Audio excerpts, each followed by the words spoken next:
করলা বা উচ্ছে কিভাবে বানাই আমি সেটা আপনাদের সঙ্গে শেয়ার করি। প্রথমেই কড়াইতে তেল দিয়ে নেব, তারপরে কিছুটা কুচিয়ে রাখা উচ্ছে আছে এবং কিছুটা ছোট ছোট মাপের চিংড়ি মাছ এবং কিছুটা কুচিয়ে রাখা আলু এবং একটা বড় মাপের পেঁয়াজ।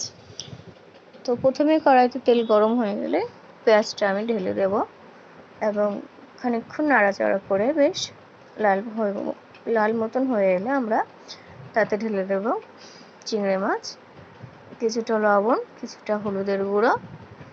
এরপর কিছুক্ষণ নাড়াচাড়া করে আমরা ঢেলে দেব আলু কুচিয়ে রাখাগুলি এবং বেশ কিছুটা নাড়িয়ে একটু সফট মতন হয়ে আসলে তারপরে আমরা ঢেলে দেব কুচিয়ে রাখা উচ্ছেগুলি। আমরা এখানে ঢেলে দেব এবং উচ্ছে কিন্তু ব্লাড সুগারের জন্য বেশ উপযোগী। এখানে স্কিনের জন্য ভীষণ প্রয়োজনীয়তা হচ্ছে।